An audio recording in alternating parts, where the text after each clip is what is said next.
دايما أنا بحدثكم عن السعادة وكيف تعيش حر بفطرتك أو ترجع لفطرتك مثل ما خلقك الله عز وجل، زي الأطفال الصغار اللي بيعيشوا بفطرتهم في سعادة بدون قيود، في حرية.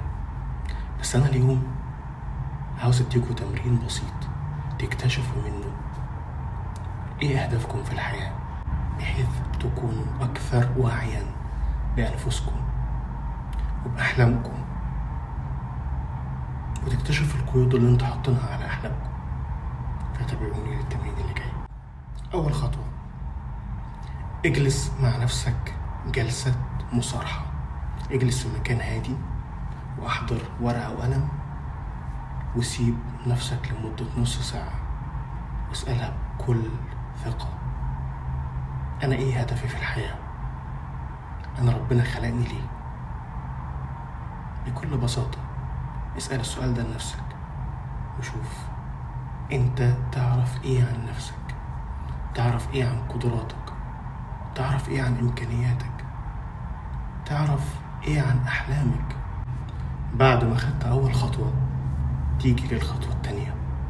أحضر ورقة وقلم واكتب أكثر 15 حلم أنت نفسك تحققهم في حياتك. ما تحطش قيود على أحلامك، اكتب كل الأحلام اللي شايف إن أنت نفسك تحققها أيا كانت صعبة أو مستحيلة. الخطوة الثالثة، من القائمة 15 حلم اللي أنت كتبتهم اختار أكثر 5 أحلام إلحاحا اللي أنت فعلا محتاج إن أنت تحققهم.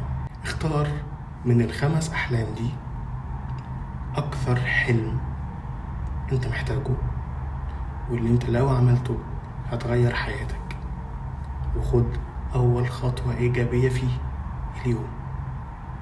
تخلص من كل الصناديق اللي حواليك، تخلص من كل التراكمات والترسبات اللي موجودة في بيتك أو في بيتك، وابدأ بكل بساطة ركز على الحلم ده وخد أول خطوة تنفيذية في اليوم.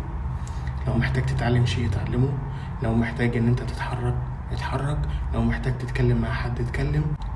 المهم انك لازم تاخد خطوة اليوم.